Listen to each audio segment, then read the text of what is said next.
Assalamualaikum warahmatullahi wabarakatuh. Selamat pagi anak-anakku semua. Kemarin kita sudah membahas mengenai pengertian teks hikayat dan cirinya ya. Kemudian selanjutnya ini kita akan membahas nilai-nilai hikayat. Nah, nilai-nilai hikayat ini adalah nilai agama. Nilai agama ini atau yang sering disebut dengan nilai religi. Ini berkaitan dengan ajaran agama. Kemudian sosial ini berkaitan dengan nasihat-nasihat yang berkaitan dengan kemasyarakatan atau hubungan dengan sesama manusia. Kemudian ketiga, budaya ini berkaitan dengan nilai yang berkembang dan turun-temurun di masyarakat atau adat istiadat ya. Kemudian moral. Moral ini berkaitan dengan budi pekerti atau perilaku atau tata susila. Kemudian edukasi atau berkaitan dengan pendidikan, ini berkaitan dengan pendidikan. Estetis atau keindahan, ini berkaitan dengan keindahan seni. Kemudian kalian coba baca teks hikayat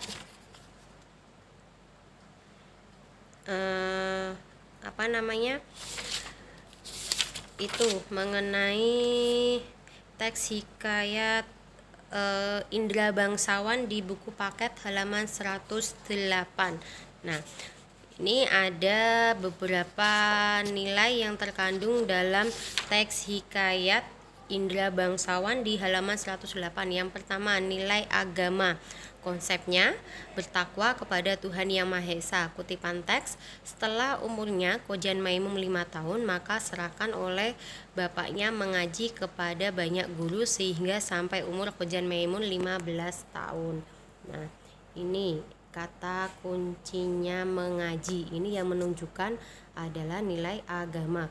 Kemudian budaya. Budaya ini berkaitan dengan itu ya, adat istiadat ya. Nah, konsepnya seorang suami lelaki pergi merantau untuk bekerja. Kutipan teks, pada suatu hari Kojan Mainmum tertarik akan berniaga di laut lalu meminta izinnya dia kepada istrinya. Jadi setiap laki-laki yang sudah berkeluarga itu harus mencari nafkah untuk keluarganya. Nah, itu adalah nilai budaya. Kemudian yang ketiga, nilai moral yang berkaitan dengan budi pekerti. Konsepnya seorang istri yang ingin berbuat curang kepada suami. Nah, seharusnya kan seorang istri harus setia pada suami yang merantau gitu kan. Kutipan teksnya, hatta berapa lama dia ditinggal suaminya, ada anak Raja Ajam berkuda lalu melihatnya rupa Bibi Zainab yang terlalu elok. Berkencanlah mereka untuk bertamu melalui seorang perempuan tua. Nah, itu adalah cara menganalisis nilai-nilai dalam hikayat. Kemudian lanjut ke kaidah bahasa. Nah, kaidah bahasa teks hikayat yaitu menggunakan majas. Nah, majas ini ada majas anomasia, kemudian simile, asosiasi, dan metafora.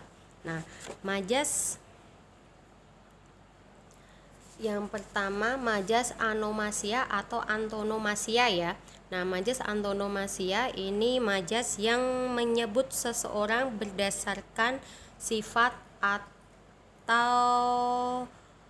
cirinya yang menonjol. Misalkan dalam hikayat si miskin. Nah, tokoh utamanya ini disebut dengan si miskin atau contohnya yang lain misalkan si kurus. Nah, jadi menyebut antonomasia itu majas yang menyebutkan ciri seseorang ya. Kemudian yang kedua simile. Ini simile ini menggunakan majas perbandingan, yaitu bisa menggunakan kata seperti, bak, laksana, dan bagaikan. Nah, asosiasi ini juga hampir sama dengan simile. Kemudian yang ketiga adalah metafora. Metafora ini membandingkan secara langsung, misalkan dia menjadi tulang punggung keluarganya. Nah, itu contoh dari majas metafora. Kemudian yang kedua, kaidah bahasa kedua yaitu menggunakan konjungsi urutan waktu. Konjungsi urutan waktu itu contohnya setelah, maka, hatta, bahkan, kemudian, atau syahdan.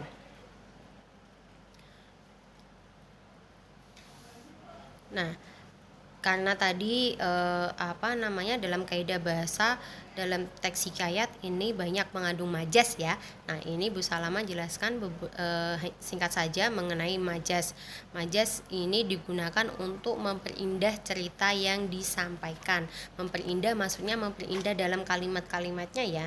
Nah, ada namanya majas perumpamaan. Majas perumpamaan itu simile atau asosiasi yang biasanya menggunakan kata bagikan, laksana, atau bab. Sedangkan majas ironi itu majas yang berupa sindiran yang halus ya. Kemudian majas antonomasia, majas yang menyebut seseorang berdasarkan ciri atau sifat yang menonjol. Seperti tadi, si miskin. Karena tokoh utamanya memang miskin. Nah, sekarang perbedaan prosa Melayu klasik dan prosa Indonesia modern. Nah, prosa Melayu klasik ini contohnya tadi cerita hikayat, ada fabel, ada mitos, kemudian ada ekspos wiracarita, ada cerita panji. Sedangkan prosa Indonesia modern itu contohnya ya novel-novel kayak sekarang ya, novel percintaan, contohnya novelnya Terelie ya kalau nggak salah. Kemudian ada novelnya Andrea Hirata. Nah, perbedaan prosa Melayu dan klasik ini antara lain kalau Melayu klasik itu bersifat istana sentris, tahu kan istana sentris? Kemudian kalau prosa modern itu bersifat masyarakat sentris. Jadi ceritanya tidak hanya di lingkungan kerajaan saja tapi menyeluruh. Kemudian yang kedua statis. Kalau Melayu klasik itu ceritanya statis. Statis itu ceritanya ya begitu-begitu saja, sama, tidak ada perubahannya dari cerita satu dengan cerita lainnya. Kalau prosa Indonesia modern ini bersifat dinamis. Dinamis ini ceritanya bisa tergantung dari pengarangnya. Jadi bisa berupa sad ending atau happy ending. Kemudian kalau yang ketiga, Melayu klasik ini mendapat pengaruh Hindu dan Arab, sedangkan prosa modern ini mendapat pengaruh dari sastra barat, dari Belanda dan Inggris. Kemudian kalau prosa Melayu klasik ini berupa dongeng, hikayat, tambo, sedangkan untuk prosa modern ini berbentuk cerpen dan novel. Sedangkan yang kelima, prosa Melayu klasik itu tidak diketahui nama pengarangnya atau anonim, sedangkan prosa Indonesia modern ini diketahui nama pengarangnya. Kemudian yang keenam, penyebaran secara lisan. Nah, ini penyebarannya secara lisan dari mulut ke mulut. Kalau dalam prosa Indonesia modern ini dibukukan, jadi ada bukunya. Kemudian yang ketujuh, kalau sastra Melayu klasik ini menggunakan bahasa Melayu atau sering juga ada kata arkaisnya atau bahasa Melayu kuno ya yang sudah jarang kita gunakan. Sedangkan dalam sastra Indonesia modern ini menggunakan bahasa Indonesia ya yang kita sering gunakan, tapi tidak baku. Jadi bisa berupa bahasa sehari-hari atau menggunakan bahasa gaul seperti itu. Nah, demikian penjelasan Bu Salama mengenai cerita hikayat. Cukup sekian, terima kasih. Wassalamualaikum warahmatullahi wabarakatuh.